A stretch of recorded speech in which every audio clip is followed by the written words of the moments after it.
The last month has been pretty wild when it comes to the development of artificial intelligence. In the span of what, like we're not even 6, 7 weeks into the new year, new tools have come online that have sent shockwaves through professional communities, experts, and folks who are working in AI, but also within the stock market as capital is now beginning to flow more rapidly to tech companies that are investing in AI. So, whatever doubts you have about what's about to happen with regard to jobs and worker displacement because of AI, I think there are some pretty clear signals that we are rapidly heading towards a tsunami, a cliff, whatever metaphor you want to use, to illustrate what is happening. Something major is on the horizon. It's been lurking on the sidelines for quite a while now, but I think it's finally here.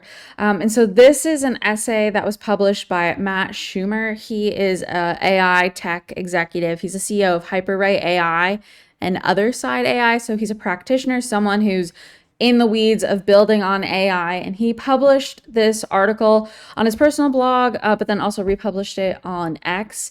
And so I want to dive into it because I think folks like him are on the front lines of this. They're not necessarily people developing these tools. They're not the power brokers or the builders. They're not, the Elon Musks and the Sam Altmans of the world and the research teams at XAI or OpenAI or Anthropic, right? But they are the people who are building on these platforms, and they understand what's happening, and they are starting to speak out and share this with the rest of us, because I think the average person truly does not understand how seismic of a shift this is. So if you still doubt that AI is changing things, or if you have any skepticism, I would continue watching, and we'll go through this essay because I think he hits on some really important points that are going to affect all of us. So he opens it up by talking about how this is the moment we're in right now is kind of correlated to the moment when COVID-19 started to emerge. And if just think back to where you were in early 2020 and when you first heard about COVID, I think for most people, things really started to happen in March, right? You had a series, you heard about the pandemic in China. There were a series of lockdowns across Asia. And then all of a sudden, in the beginning of March, everything in the United States started shutting down as well. But from my perspective, I was in Washington, D.C. I had just wrapped up my career. I was literally packing a U-Haul and moving back to upstate New York in January 2020 when all of this was happening. So I don't remember where exactly I was, but somewhere in DC, I had stumbled on a conversation where people were talking about this, and because it is DC, people talk about these things. So I may have been a bakery, I don't even know, a coffee shop, something, but people were talking about this. They were like, "Oh, have you heard about the virus in China?" And so it was on my radar. It was something I was aware of, and it was something I was paying attention to in the news, but obviously, like, it wasn't anything I was like, "Oh my gosh, the world's gonna lock down. Millions of people are gonna lose their jobs. We need to prepare as soon as possible." I was, like everyone else, kind of like, "Oh, okay, this is, no different than any other, virus that has happened in the past, couple decades, like mad cow or something like that." And I thought the world would carry on as normal. But why this is important is because even the people who had like the first inkling that something was about to happen, something substantial was about to happen, they weren't preparing either. And so even people who had heard or were aware that something was about to happen, they weren't behaving any differently than you were. And he says here, your office closed, your kids came home, and life rearranged itself into something you wouldn't have believed if you described it to yourself a month earlier. And the emphasis here is on the word believed. Like, the things that happened beginning of March 2020 and onward were things no one could have really anticipated in January or February, right? Like, we knew something was happening. People were talking about it. But the actual consequences of it and the policy decisions that were made during COVID were not anything that any of us really could have anticipated. And so I think this is really what's happening with AI right now. We're all aware it's here, right? ChatGPT has been around for a couple of years now. People have been tinkering with it. It's gotten more progressively advanced. So what started as this whimsical tool where you could query it and have it, write prose in, like a limerick in the King James version dialect and things like that. Like you could do stupid stuff with it. And even with some of the new image and video stuff, people are, creating stupid stuff with it. And, there's that piece to it. And I think that's what people are saying. Like, oh, okay, it's not that big of a deal. But people are now also starting to leverage these tools to really integrate them into their workflows, into what they're doing.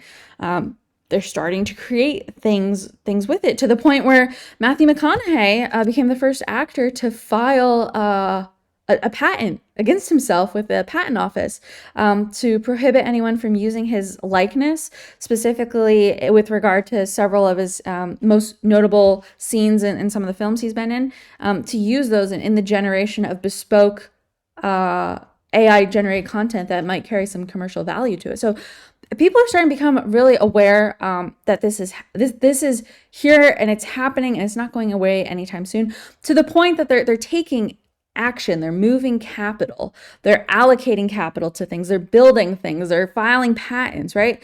And so these are the signals you have to look for, not like the stupid memes you see on Instagram or TikTok. It's like, what are the people in the know starting to do right now? And they're starting to make moves. And so this guy here, he works in AI, but he says, I have almost no influence over what's about to happen, and neither does the vast majority of the industry.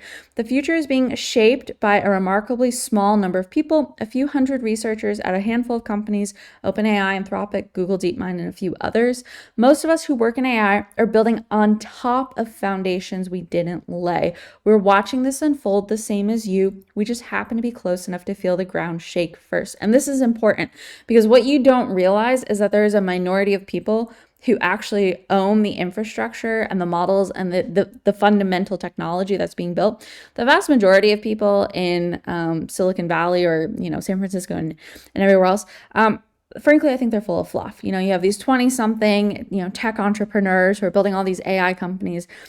They're not actually building companies. They're basically taking the SaaS business model, the software as a service business model, and they're taking AI models and they're building on top of them. And a good corollary to this here is, just roads, highways, right? Like you and I drive on the highway.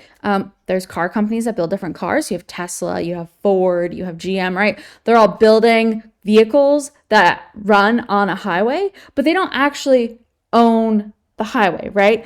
The highway is, publicly owned, taxpayer funded. The government laid down most of it. So it's not something that they own. The same thing is true with a lot of the AI infrastructure that's being built. The SaaS, all these founders building tools and features on top of this infrastructure, they don't actually own it, right? And so if you just look at what has happened over the past, decade plus, with like the Facebook playbook, for example, you have all these companies, these core companies in Silicon Valley who are basically letting young people and venture capital come up with new features and tools that they're just going to copy and integrate into, the base models themselves. So a lot of the hype right now around AI is, I would say, fake. Not like fake, but it doesn't have legs to it. It's not going to go anywhere. And I think that's why a lot of people are skeptical, and rightly so. If you meet, a 20-something tech founder who tells you that they're building an AI company that's really cute and adorable, but unless their name is Sam Altman or Elon Musk, like they're not actually building anything, right? And so this person is a great example, not diminishing his work in any regard, but he openly admits here that he has built a company on top of a foundation he didn't lay. And so there's only a handful of people who have built those foundations. They're the ones who fundamentally understand what's happening.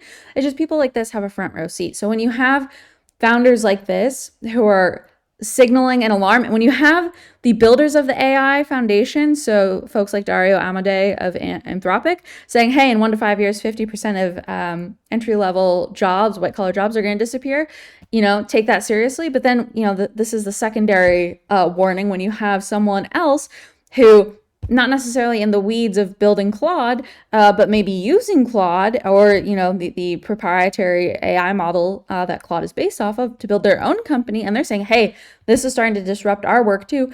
It's really time to start paying attention. So these are really important signals that are starting to come out of the tech sector. And so he opens it up here by talking about how these people like him aren't just observers. They are practitioners who are on the front lines of experiencing displacement. They're not just witnessing it, they are experiencing it. And he says the reason so many people in the industry are sounding the alarm right now is because this has already happened to us. We're not making predictions. We're telling you what already occurred in our jobs and warning you that you're next. And so this is something I think a lot of people are missing as well. Whatever AI tool that you're using right now is already outdated. The next one, the next feature, the next iteration is already being tested and the bugs are being worked out in Silicon Valley right now. So they just, February 5th was a really big day. That is when OpenAI and Anthropic both released their own coding AI agents that were built mostly by AI itself. So AI has gotten to a point where it can write its own code, and I can personally attest to this. I'm actually recording this while I wait for my Anthropic limit to reset so I can go back. I've been working on building a website, and under 3 hours I'll have a complete website built, which I'm just, I can't even put into words what I'm witnessing, how I'm building this. Just chatting with Claude, the coding tool, and it's just spitting out and solving problems and anticipating my needs for me. It's just, it's absolutely incredible. But these folks are the ones who are using this. These ones are the ones who are on the front lines of this. So this has been happening, and they are the ones who are actively using it, and they're sounding the alarm because they want us to know that this is coming down the pike, because we are using outdated systems that they know full well, that we're not using the latest and greatest. So we, the average people, do not have a grasp of how fast this is developing, because we're not in the sausage making process, right? We're not in the grinder. We're just getting the commercially available product when it's released and available. So that is something to keep in mind. Whatever you think you are doing with AI, it's already outdated, and the folks building it are already on to the next iteration. And that's why this is really important. So he says, for years, AI has been improving steadily, big jumps here and there, but each big jump was spaced out enough that you could absorb them as they came. Then in 2025, new techniques for building these models unlocked a much faster pace of progress. And then it got even faster and then faster again. Each new model wasn't just better than the last, it was better by a wider margin, and the time between new model releases was shorter. I was using AI more and more, going back and forth with it less and less, watching it handle things I used to think required my expertise. And this is true. If you think back to when you used, ChatGPT the first time, it's completely different today than it was just a few years ago. And so this is part of it too, is that the pace of progress is moving very rapidly. And this is what makes this technology so different than in the past. And everyone's like, okay, well, we went through the Industrial Revolution, people lost their jobs, yes, but then there were new jobs that were created. True, that also played out over the span of several centuries, right? It's not like, the steam engine was invented and then a year later, millions of people lost their jobs and moved into cities and started working in factories. Like, this was, centuries in the making. This took a while to progress. And so what has happened in the past is now being shrunk down into months, so that it is very difficult for the average person to adapt, especially when you take into consideration what I just said, and that we're working with outdated models, right? We're not, because we're not in it, we're not building these things, we're not beta testing the new iteration, right? So whatever you're working off of today, it's going to be obsolete in just a couple months, if not a couple weeks. And so it's really difficult for the average person to keep up, frankly. And so he talks about on February 5th, two major AI labs released new models on the same day. So Codex with ChatGPT, and then Opus 4.6. That's what I've been using, and it's absolutely incredible. And it's not an accident that almost as soon, right when this happened, there was a SaaS sell-off in the stock market. The NASDAQ, I think, lost what, like 10% of its value. I think it's probably, it bounced back. I haven't checked it this morning, but you know, a massive sell-off. And then you had news that there was going to be tremendous capital expenditure increases with Amazon and Meta and Google and Microsoft. I think $650 billion was the last estimate I saw. So this happened. These new models were released and the market reacted. And that's very important because that means investors, those with capital, are trying to take this very seriously, and they're parking their money in the companies that are the foundational companies, the ones building the infrastructure for this. They are parking their money in those companies, or they're leaving and going elsewhere. Either way, but they're moving capital within the economy, and that is very significant indicator of what's to come. And so he says, I am no longer needed for the actual technical work of my job. I describe what I want in plain English and it just appears. He says, a couple months ago, I was going back and forth with AI, guiding it, making edits. Now I just describe the outcome and leave. And this has been my experience. I've just described what I want, and it has built it. It's written all of the code. It's anticipated my needs without me explicitly asking for something, and it's been incredibly easy to work with. And my husband and I were talking about this over the weekend because Dad Saves America released, John Papolo over at Dad Saves America released a video showing a new app, a budgeting app that he built. And he, like me, he was like, oh my gosh, this is insane. But in his video, he talked about how this makes it easier to communicate with code in English. Like the barrier to entry now to code has been eliminated because you can just talk to it in English. You can communicate in English. And for me, I just remember Saturday morning I was watching it and my husband had called and we were chatting, and it was a light bulb. It was like, oh, I get it now. Because up until this point, it's like, okay, there's still, tech feels like a world away from me. I don't really understand it. It's totally different, but I get it now because you don't need to learn the language to speak with computers. You don't need to know any of it. I'm sure it helps, right? Especially if you're trying to understand something or debug. But up until this point, it has written all the code for me. And not only that, it's given me step-by-step instructions on how to upload like the code into GitHub. And then it checks it for me to make sure I've done it right. Like it's insane what's happening. So the fact that I, as someone who doesn't know anything about coding, I can't write lines of code to save my life. I don't understand what databases are, JSON files. I don't understand any of that, right? Any previous like website building I have done, it's been on WordPress or Squarespace, anything that has a good user interface that you can like drag and drop, right? So this is my first time like building something 100% from scratch, and I just tell it what I want and it makes it happen, and it's really incredible. And he says that these things were unthinkable a year ago. So this is going back to what I was saying before. So it opens the app itself. So if you're trying to build something, a website or an app, that these tools are very much agentic, right? So they're actively working on behalf of what you are intending to create. So it'll open it, it'll click the buttons, it'll test the features. It uses it the same way a person would. And if it doesn't like how something looks or feels, it goes back and changes it on its own. It iterates like a developer would, fixing and refining until it's satisfied. Only once it has decided the app meets its own standards does it come back and say it's ready to test. And when I test, it's usually perfect. And I'll go on and I'll continue to say, when I first queried Claude to build a website, I uploaded a couple files I had created in Canva and a couple pictures, and that was it. I didn't give it any sort of guidance on typography or layout. It just intuitively knew what I wanted, and I gave it a reference point. I said like similar to this website, and it has, can do this and this and this. So I gave it some guidance. But other than that, I didn't have to do anything, and it just exactly as he wrote here.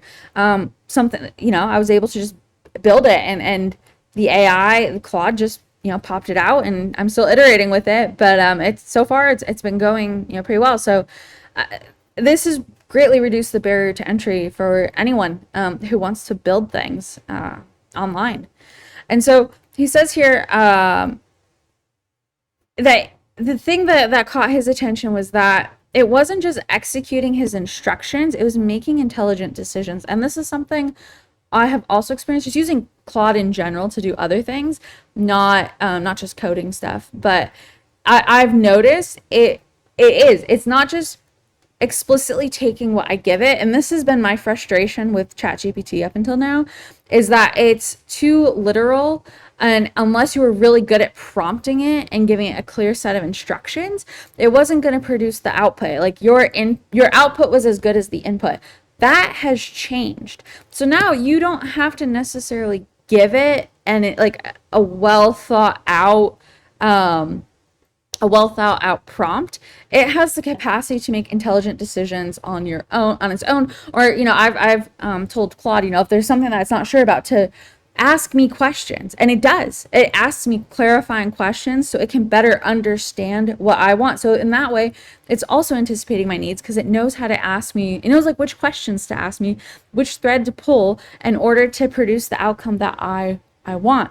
And that's absolutely incredible. It's like you said, like this is a completely different AI tool than anything we've been using before. And he says, the last few months have shocked me. These new AI models aren't incremental improvements. This is something different entirely.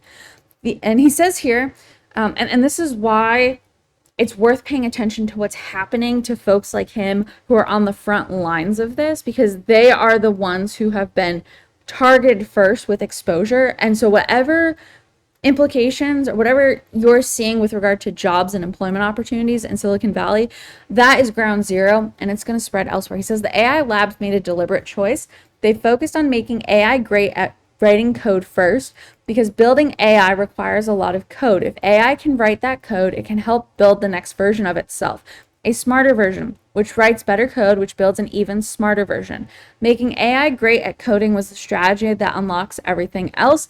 That's why they did it first. My job started changing before your jobs, not because they were targeting software engineers. It was just a side effect of where they chose to aim first. And we've already seen that this has been happening within the tech sector, where computer science grads can't find jobs, and compounding this, not directly a result of AI, but compounding it, as a lot of these tech companies have been reducing overhead costs by outsourcing. So you have Microsoft that has been building facilities in India. So they're getting rid of their domestically based software engineers here, and they're hiring cheaper engineers in India, or vice versa. Amazon, in particular, is one of the largest H-1B visa sponsors in the country. They are importing. They're importing Indians as well to come and work in junior developer jobs. So they're cutting costs that way too. And it doesn't matter like how you square the circle. The outcome is still the same. Is jobs are rapidly diminishing for entry-level software developers, and it's likely this will continue to eat away at higher ranking software developers as AI continues to advance and build on itself. But the fact that it has been taking these jobs, what everyone has been told were good, safe jobs, everyone knows we were all told to go learn to code, right? This is the front lines of what's happening. So it makes logical sense that, okay, now that they've figured it out, right, and they're deploying AI to build code, right, its own code, right, it's only a matter of time now before bigger companies start adopting this. And you've already seen this is happening. Goldman Sachs recently revealed that they had embedded Anthropic engineers behind the scenes to help build different programs to start automating some of their compliance stuff. Like you've already seen this is happening, and Anthropic in particular has been targeting enterprise level integration. So that they're working with companies like Deloitte. I know Deloitte has a deal with them to integrate AI into their business processes. So this is absolutely happening. And so just because it hasn't affected your job yet doesn't mean it won't. And oh, by the way, it doesn't mean that physical labor jobs aren't going to be impacted from this as well, because as he writes here, making AI great at coding was a strategy that unlocks everything else. So making AI great at coding is the unlock for the white collar, for proliferation of AI use across the white collar workforce. But then figuring out how to make AI so that it can make decisions independent of human oversight is going to be the key to unlocking it for application within robotics, right? So you have all of these like physical interfacing devices, whether it's the dogs or the Neo robot, or Tesla is building Optimus, or even within Tesla's self-driving in the cars. Though the application of AI is inevitable for those things, they need to work out the kinks on the computer side before they start deploying them into human interfacing like physical objects, right? And then once that happens, yeah, I mean, we're off to the races then too. Like no job is safe, right? So this is important to keep in mind. He says the experience that tech workers have had over the past year of watching AI go from a helpful tool to does my job better than I do is the experience everyone is about to have: law, finance, medicine, accounting, consulting, writing, design, analysis, customer support. Not in 10 years. The people building these systems say 1 to 5 years, some say less. And given what I've seen just the last couple of months, I think less is more likely. So I started writing about this several years ago, but what was it? Last year, I wrote a piece based on the AI 2027 timeline. And so that's a scenario that projected things are really going to go south starting in 2027. So 2026 is a big year leading up to that. And so far, the trajectory that they posited in that scenario were right on point. Like having agents in early 2026 was on their in that scenario. So we're right on schedule. So I anticipated, last year that we would have 18 months. Well, we've already gone through, 6 to 9 months since that first initial, 18-month assessment. So you do the math. I really do believe, I think you have until the end of the year. Not even. You have months to get your house in order and figure things out, because whatever you're doing now, you are not going to be doing this time next year. I think that is pretty clear. It doesn't matter how senior you are. Frankly, if you're senior up in your company, you have a large target on your back because you're far more expensive than an H-1B visa holder or a desperate Gen Z grad. And you're definitely far more expensive than an AI agent. So, a lot of people need to check their ego and recognize what's happening. So he comments here how, a lot of people have tried AI and it wasn't that good. He says, if you tried ChatGPT in 2023 or early 2024 and thought this stuff makes stuff up, or this isn't very impressive, you were right. Those were early versions. They were genuinely limited. They hallucinated. They confidently said things that were nonsense. And that was 2 years ago. And in AI time, that is ancient history. The models available today are unrecognizable from what existed even 6 months ago. And I'll say, yes, they still make mistakes, right? So you still need to check them. And so that's, I think, being able to discern and interpret results is going to be a key skill moving forward. But they've gotten better. They've gotten way better. They're not like flat out lying like they once were. At least, I stopped using ChatGPT. But at least, I haven't had that experience with Claude so far. So he says, the gap between public perception and current reality is now enormous, and that gap is dangerous because it's preventing people from preparing. And I would say that is absolutely true. People are just assuming, oh, well, it's not that good. It makes mistakes. People remember when people started making images with, and they're like, oh, okay, well, this has 6 fingers or, a third eye or whatever. Now it's gotten far better, right? And so you have to look at the window of time that has passed in the past, few years now. This is moving very rapidly. And so you have to start preparing, because we're in a window of time where you still can prepare. By the end of the year, you're not going to have any more time left to prepare. So it's very important to start heeding these warnings. He says, part of the problem is that most people are using the free version of AI tools. The free version is over a year behind what paying users have access to. And that's exactly what I said. Whatever version you're using, it's outdated. So if you're using the free version, you're definitely like not using the latest iteration of this, but even if you're using the paid version, keep in mind that the developers in Silicon Valley are already working on the next iteration, right? So I'm using Opus 6 with, or 4.6 with Claude. They're working on 4.7, if not 4.8 at this point. And so keep that in mind as well. So he talks about here how he's the author has talked to several professional friends about AI, and he references a law partner who's using it. And he says, one of them, the managing partner at a law firm, spends hours every day using AI. He told me it's just like having a team of associates available instantly. So when ChatGPT was first released, it was kind of like having a team of interns, and that's how I kind of looked at it as well. Now we've graduated, right? They've gotten to the point where they can make intelligent decisions on their own. You're no longer working with a team of digital interns. As this guy notes here, you're working with a team of digital associates. And so an associate is like, someone who's graduated from law school, and has maybe been working for a couple years in the legal profession. So someone who has a combination of education and experience. That's what you're working with now. And so he says, if this stays on this trajectory, he expects it'll be able to do most of what he does before long, and he's a managing partner with decades of experience. This is where we're heading. We're going to reach a point where it's no longer managers and managing partners at law firms who are using these AI tools to replace teams of associates.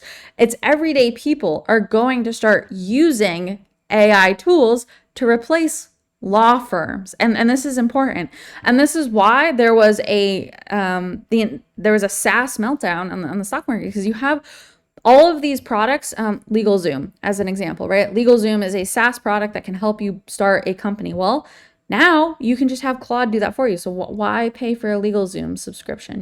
Just think of all the different SaaS products you use on a daily basis.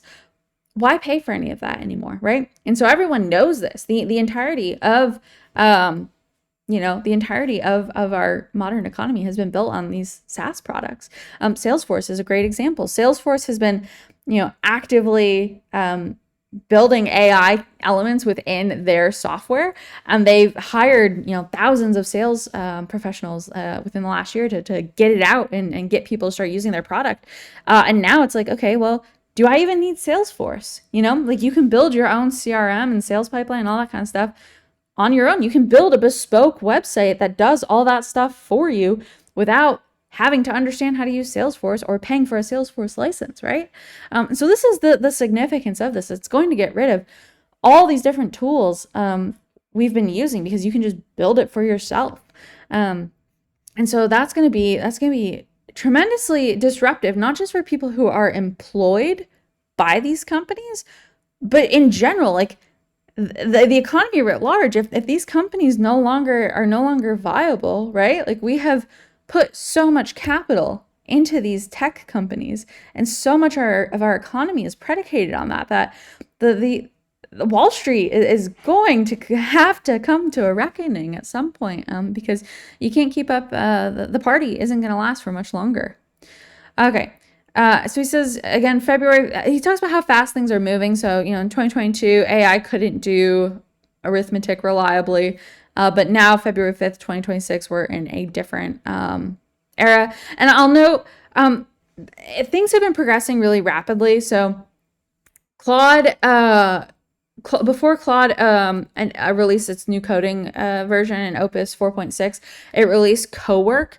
And Dario Amade says that Claude wrote all the code for Cowork in 1.5 weeks. And if you haven't used Cowork, I've been dabbling with it a little bit. You basically give it control over your desktop. Like I had it go through and start organizing like screenshots. I take a lot of screenshots of things and just organizing files on my desktop. I had to go through my email, and it went through my email. I have several doctor's appointments I have in the coming months. So it went through my email. It took all of the doctor's appointments, and then it scheduled it into my Notion calendar for me. And then, it can't delete. It's not going to delete the emails for you, but it'll archive them. And so I had it like archive it. So it's basically become my personal assistant with that regard. So it's managing my email. I'm using it to help manage my calendar. And so this is significant, because this has happened. Claude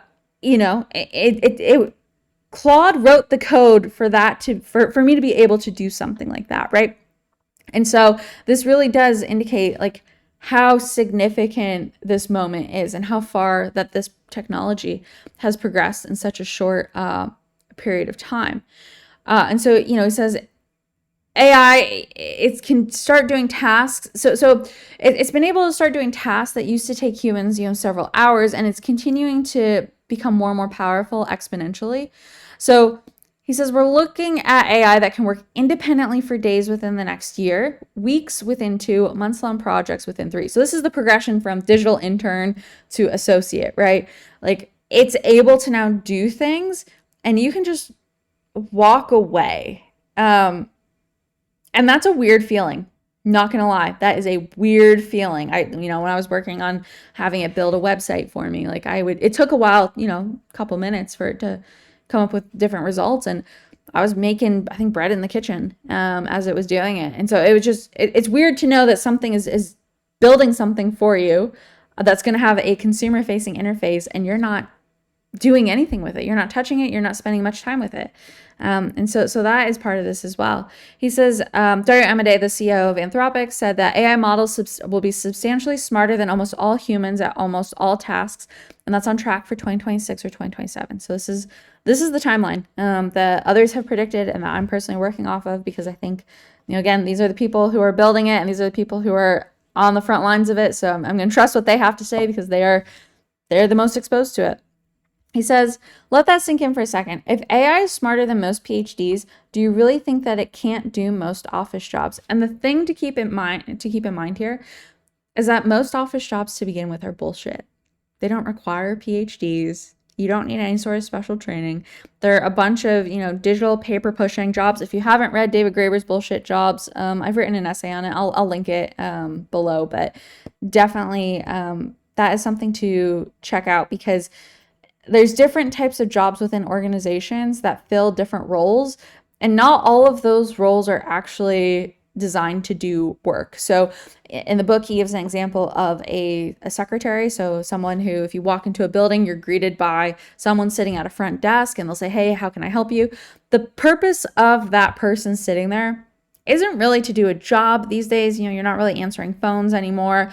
And most executives have their own executive assistant anyways. So if anything, they're going to be like, fielding queries when they come in. But for the most part, those people are sitting there just to project importance and significance of the companies that have them. In the book, David Graeber talks about how, if you have a company, you look more professional, you look more commanding if you have a front office secretary who's there, who can field phone calls if and when they come. It's more, there's more like social capital endowed with that role, right? So you're not hiring the secretary to actually do secretarial work for 8 hours a day. You are hiring that person to create a perception that your company is important and powerful and commands attention and authority, right? Well, as we, move more, a lot of companies moving remotely, things are decentralizing. You don't really need that anymore. That doesn't really have the same value that it had maybe like a decade ago. So things like that, those types of jobs, right? And then you apply AI onto it. You can have your own personal assistant. You can have your own secretary and your own executive assistant wrapped up in one AI tool. So there's tremendous cost savings here as well. And so that's what's important to keep in mind. It's just because you have an office job, doesn't mean your office job is necessary. And so that is the thing. It's not just that AI is going to do your job for you because it's better than you. It's that your job might not even be essential in the first place. And so why bother keep you when you can have an AI agent that can do everything you already do and then some.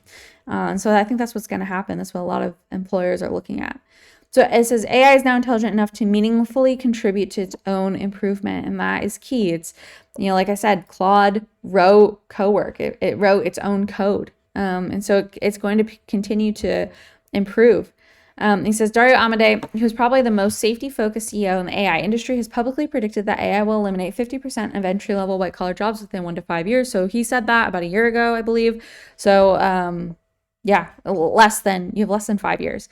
Many people in the industry think he's being conservative. Given what the latest models can do, the capability for mass disruption could be here by the end of this year. It'll take some time to ripple through the economy, but the underlying ability is already now. And it's starting to ripple, right? You have bigger companies that have already started to signal that they are going in this direction. So it's only a matter of time before the shockwaves continue to ripple down throughout the rest of the economy. So just because your employer hasn't adopted AI yet, doesn't mean they won't. And he says this is different from every previous wave of automation, and I need you to understand why. AI isn't replacing one specific skill, it's a general substitute for cognitive work. It gets better at everything simultaneously. And so that is the problem. It's not like in the past, any sort of automation or industrialization that happened, it was competing with humans on human labor, right? So when the steam engine was invented, that was competing with humans and animals for transportation. So instead of having to take a horse and buggy, you could take a train, and then eventually that progressed into a car, right? And so it was on physical movement in the physical world. This is going to be competition, cognitively speaking. So you and I are going to have to compete with AI, and we just can't, right? We can't compete in terms of our ability to work 24 hours a day. There's limits to how much knowledge we can obtain. AI, you can give it infinite amounts of knowledge that it can recall at any point in time. And then like he said here, it can improve upon itself. So while it takes you and I time to learn new skills, time to learn things, time to test things out, trial and error, experience, failure, all that kind of stuff to learn and adapt, AI can do it far faster than we can. So we can't compete cognitively. In much the same way, you and I can't compete physically with movement with a car. Like, you're not going to be able to walk or run faster than a car can drive. That's reality. So that's what we're moving towards, but it's going to affect workers cognitively, not physically.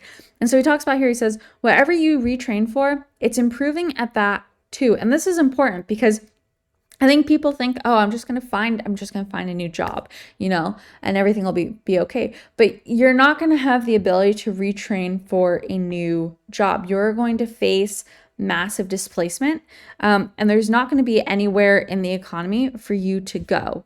And that's going to be the problem with all of this. Is we're already starting to see workers who are in the early stages of displacement, those who have been laid off by surplus employment and downsizing within tech. You have people who have been unemployed for 1 to 2 years at this point who can't find work. I've seen in my LinkedIn feed, especially with writers, because digital media took a hit early on from this. You have folks who are creating GoFundMes, soliciting people for donations so they can continue paying rent because they haven't been able to find work. And so this is certainly happening. So you need to reskill and retrain, yes, but keep in mind that these AI tools are also doing the same thing, and you just can't keep up with them. And so this is why this is going to be substantially disruptive for a lot of people, because not everyone is going to heed this warning. The vast majority of people aren't going to reskill, so they're going to be stranded to begin with. Then the ones who do reskill, it's going to be running through a gauntlet. It's going to be a constant, nonstop staying on top of this, and being able to adapt as fast as you can. Or if you won't be able to adapt as fast as AI, but as fast as you can, faster than every other human competing in the labor market. So you're going to have to be a 1% performer, and you're going to have to figure out how to compete better in the labor market with other 1% performers. So he gives a couple examples of different areas of work where we're going to see disruption. So he talks about legal work. So he talks about how the managing partner he mentioned isn't using AI because it's fun. He's using it because it's outperforming his associates on many tasks.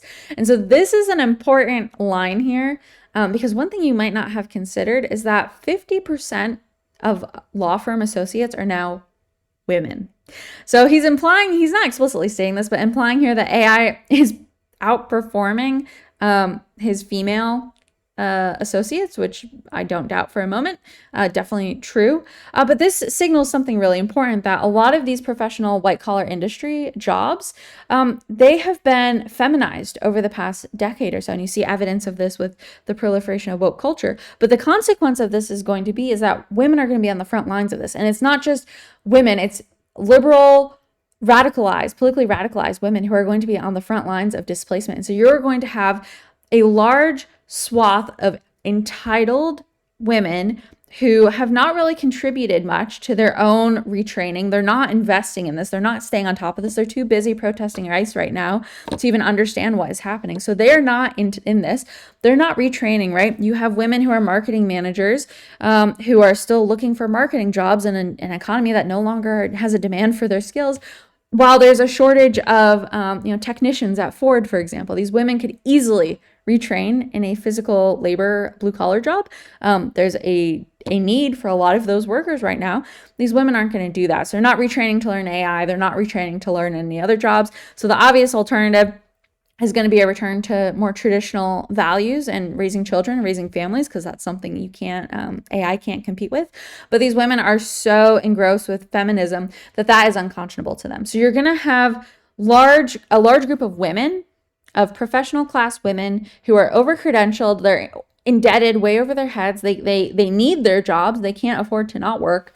But there's not going to be jobs for them because they're not working the types of jobs that are going to be resilient to AI adoption. They're working a lot of low value jobs. Not that they're not important, but they're not valuable. That's why a lot of women don't make a lot of money. They can't seem to figure out that the value your offer is often paid in return with a higher wage. So the fact that you have women struggling working, $25, $30 an hour marketing jobs really tells you, it's not the patriarchy suppressing them. It's the law of supply and demand, the labor market. But anyways, you have these women who they don't have the mental wherewithal and the mental faculties to understand what is happening, to anticipate this, and to make deliberate changes in their lives. They would much rather blame other people for their problems. And these people have become incredibly militant and politically radical. And so this is going to be super disruptive, not just in the job world, but in politics and in society as well. So this is something to keep in mind, is look at these jobs and look who's working these jobs and the impact this is going to have on society writ large when large swaths of people across the legal field or finance or whatever all lose their jobs simultaneously at once. They don't have the ability, or they can't, or they won't retrain, reskill, and they have nowhere to go. And of course, the social safety net cannot hold any longer. We're already experiencing strain with that. So this is going to be a major problem in the next year or two when a lot of this starts really kicking off. It talks about financial analysis, writing and content. I can speak to that personally. Like, AI has completely eviscerated my freelance writing career. So, that is completely gone. Like you said, software engineering, but then also medical analysis. And this is something I've written about as well. We're moving to a place where people are going to start becoming sovereign patients. So you're going to be able to get your own blood tests and work with AI to help analyze those blood tests. And while, obviously an AI isn't going to be able to set a broken bone for you, a lot of the stuff we deal with in the medical system right now, it's chronic disease. It's stuff that can be remedied with lifestyle, diet, exercise changes, better sleep, that kind of stuff. So if you can go and you can enroll in a program like Levels or Function Health, do constant blood panels, pair it up with a continuous glucose monitor, or if you're tracking data, like I have a smartwatch, so I'll track steps and data there. Pull all your health data together and your lifestyle data together, feed it into a tool like Claude, and it can start providing you the care, the chronic care you probably need. Then you're not going to need to rely on the medical system as much anymore, especially if you're already, fairly healthy. And so this is going to be massively disruptive because the health sector has been the only sector that has been employing for the last couple of years. So basically, the healthcare industry and all of its problems has been propping up the entire economy. So if this starts going to the wayside, if AI starts being implemented and eroding things like medical billing and all the back end administrative stuff, and then obviously the reading and analysis, and it changes how patients interact with the the healthcare system, this is going to be massively disruptive. Because if you look at any small town in America, usually your top employers are probably going to be a Walmart, whatever the healthcare system is, and if there's a college or university. And all of these things are being massively disrupted by AI simultaneously. So definitely pay attention to that. He says the most recent AI models make decisions that feel like judgment. They show something that looked like taste and intuitive sense of what the right call was, not just the technically correct one. That's kind of what I was saying before. Like, it anticipates your needs for you. And presents you with a 80 to 90% good solution. You just have to iterate on it. But for the most part, it's pretty much there. He says, I think the honest answer is that nothing can be done on a computer is safe in the medium term. So anything any of us do, if we're sitting in front of a screen all day, all of us are at risk, even this. So it's time to start thinking of what comes next. Obviously, a lot of people are looking at trades and physical work. And yes, I think in the medium term, that's definitely a good hedge. But like he says here, eventually robots will handle physical work too. So even that, that is not, impervious. And then the other thing to consider is that a lot of, physical labor jobs are downstream of white collar work. So if a bunch of white collar folks get laid off en masse, okay, well, they're not going to do kitchen renovations anymore, right? Or they're going to hold off on, whatever thing needs fixing. Maybe they'll try to fix it themselves watching a YouTube video because they can't afford a plumber, right? And so this is going to, even if AI doesn't take a physical labor job, it's going to impact the workflow that physical laborers do. So this is pretty significant. So he offers some recommendations here. He says, start using AI seriously, not as a search engine. Make sure you're using the best model available, not just the default. So understand what these tools are, use them, pay for them. I pay for Claude and Gemini at the moment, but actually start learning how to use them. I would say go further, take some classes, get some certifications, like give yourself a crash course into how to do all this and use them. He says, don't ask it quick questions. That's what most people do. They're treating it like Google. Instead, push it into your actual work. Look for ways to incorporate it into your work. Audit your workflow. Figure out, okay, what are you doing that's not really high value? And how can you offload that to an AI tool, create a new system or a new process to get rid of that work, like, checking your inbox constantly, for example, free up some time, and then use that time to dive deeper and learn more how to use these tools. He says the people who are getting ahead aren't using AI casually. They're actively looking for ways to automate parts of their job that used to take hours. Start with the thing you spend the most time on and see what happens. And he says, don't assume that I can't do anything if it's too hard. Just keep trying. He says, if it even kind of works today, you can almost be certain that in 6 months it'll do so near perfectly. So just keep working at it. He says this might be the most important year of your career. Work accordingly. I completely agree with this. He says right now there is a brief window of time where most people at most companies are still ignoring this, and they're not aware of the implications. They don't really understand their own workflows or how to integrate this, or they don't have the budgets to do so, right? So they're waking up to it. They understand this is on the horizon. They need to do something, but they don't have the ability to move as quickly as other companies like Amazon, for example.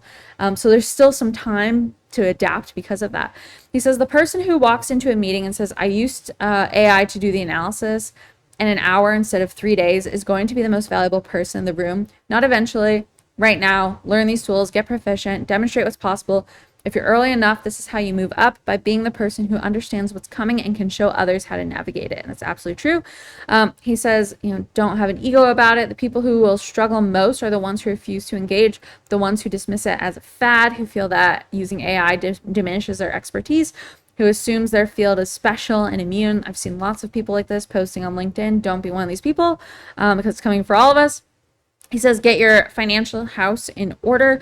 I completely agree with this. There's a chapter in my book I've written exclusively on this because this is really important. You're going to lose your job. It's not a matter of if, but when. So you need to use the time you have now to restructure your debt, shore up some savings, move your savings into stronger assets. The currency is actively being debased. So take that into account. It's not the time to be door dashing. Frankly, stop door dashing Chipotle bowls to your house. Like you really got to hunker down, because money is going to dry up. Money is going to change, but it's going to dry up in the short term, and the government's not going to be there to save you. Don't count on SNAP. Don't count on Medicaid. Don't count on any sort of government program to help you when you lose your job, because those are all going to be wiped out as a result of this. Think about where you stand and lean into what's hardest to replace. Some things are going to take longer for AI to displace. So human-based relationships and trust, things that require a physical presence, things that require licensing. He talks about things that need signed off on and that kind of stuff. Industries with heavy regulatory hurdles where adoption will be slowed by compliance and liability. These aren't permanent shields, but they buy time. And time is the most valuable thing right now, because as long as you have time, you can adapt. So again, look at where you are within your current job, within your current company, but also within your current industry. It says rethink telling what you're telling your kids. Teach your kids to be builders and learners, not to optimize for a career path that might not exist by the time they graduate. I would go further and say if you have a kid or a young person who is in college or thinking about college, drop out, don't go. That is a terrible return on investment. You cannot guarantee that you will be able to generate the income you need to be able to repay that debt that you're going to take on. So people need to really strongly start reconsidering college. But he also says, there is some upside to this, and this is absolutely true. There's things that you'll be able to build now that you couldn't build just a year or two ago because there was a lot of friction in terms of technical skills. Like you had to learn to code in order to build apps and websites, or you had to have the money to pay someone who could do it for you. And even then there was friction because you'd have to explain to them what you wanted and they would have to interpret it for you and then kind of build it, and you'd have to iterate. And I've heard horror stories of people trying to work with developers to build different tools and features. So now you can do it on your own. And likewise, knowledge is essentially free. So the barrier to entry to accessing anything really is gone. So he says, in a world where the old career paths are getting disrupted, the person who spent a year building something they love might end up better positioned than the person who spent the year clinging to a job description or even just the old way of applying to a job. So you're more better off right now figuring out what your vocation is, not what your career is, what your vocation is, and aligning yourself with that and figuring out, okay, well, these tools are here. My job's going to go away. Decouple your identity from your job and figure out what life can I build independent of this? What life do I actually want to build? And that's a hard exercise for a lot of people. I've spent years iterating on that myself, and I know it's not easy. So if you haven't sat down and had those thoughts and kind of mapped out, okay, what do you want your life to look like? What do you want it to be? Where do you want to be in a couple of years, in a couple of months even? Now's the time to start doing that. And he says, build the habit of adapting, try new things, even when the current thing is working, get comfortable being a beginner repeatedly. Adaptability is the closest thing to a durable advantage that exists right now. So you have to do that. You have to be humble. And this gets back to the ego part, right? And why I think a lot of people are going to struggle with this. Because if you have spent, years in education and years working in a profession, you've paid your dues, you don't want to start over. You don't want to go back to square one. I had that experience when I left my career in DC. I didn't want to go back to square one, right? It invalidates everything that you have, all the work that you've put in up until this point in time. And that's hard. That's a bitter pill to swallow. No one wants to admit that. But it is, it's the truth. So you have to be willing to be a beginner, get back, to ground level, and start over and over again. And the people who can do that are going to be the ones who are the most prepared to adapt for what's to come. And so obviously this is going to have tremendous repercussions for all of humanity. On the plus side, there's going to be a lot of advancements that we can't even begin to think about now. So things like, cancer, Alzheimer's, infectious diseases, aging. We're going to have tremendous medical advancements and improving our quality of life. It is going to free up time, right? So if you can figure out how to take care of yourself, you're going to have a lot more time than you used to do more creative pursuits. So we might see a second renaissance where you have masters, reemerge, and you have great works and people painting and music and all that kind of stuff again. So maybe we'll see that. It's possible. The other alternative, and more likely just because of the rapid pace at which this is happening and our collective ability to adapt to it, is that AI is going to behave in ways its creators can't predict or control. Anthropic has documented their own AI attempting deception, manipulation, blackmail, and controlled tests. An AI that lowers the barriers for creating biological weapons, AI that enables authoritarian governments to build surveillance states, those can never be dismantled. And a lot of folks who are in the weeds of AI have been warning about this as well, that we need to contain AI, but the problem is we don't have the ability to do so. We don't have the government or the political will to do so. And socially, we're not cohesive, so we're not on the same team. So we're not going to be willing to do this either. And so this is going to be a real problem that we're going to face. And I think we're going to see a fracturing of society as a result. People who adapt to AI, people who don't, but then also people who recognize the dangers that are coming from AI, they mitigate the risks and they put barriers in place. They say, okay, yep, this is happening. I'm not going to use AI for this. I'm going to use it for this. And set rules and boundaries around how they use AI in their lives, and then live amongst other people who think and do the same. I think we're going to see a lot of that emerge as well. So, that's what he has for you. He, talks about how it's not a fad, and the technology works, and it's improving far faster than any of us are aware of or can anticipate. And so this is really important. I'll just close, shameless self promo, but I've written a book about this. It's very thin, so it would take maybe a day to read. But it's called Human Optional: How to Survive the Death of Knowledge Work in the Age of AI, and it walks through why these changes are happening right now. And it's not just the AI technology itself, it's a transformation of the economy and the business models and how we go about doing work in the first place. So it's not just, okay, I can give this to Claude and Claude will go do it. There's an entire like business philosophy that's being rewritten as a result of the introduction of AI and how capital is flowing and human talent and where we're allocating talent, all that kind of stuff. So that's part of it. Some workers are going to be more affected than others. So like I said, women are definitely going to be far more affected. But there's other types of workers too who will be affected. So it's important to understand where you sit in your own career, how affected you'll be. And then the book ends with a framework, kind of like what he provided here, but in more detail of how to start anticipating what is to come and taking action now.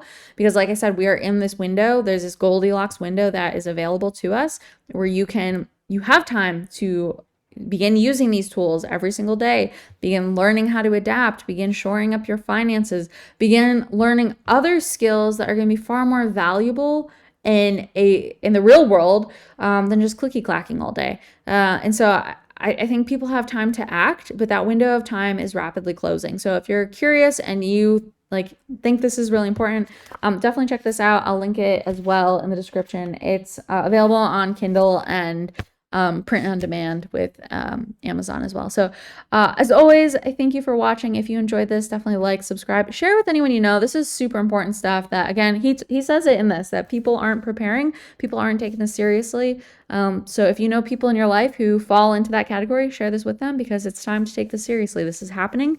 And this is only going to get worse from here if you don't start preparing. So definitely share with anyone you know. Thanks as always again for tuning in. Like, subscribe, follow, and I'll see you in the next video.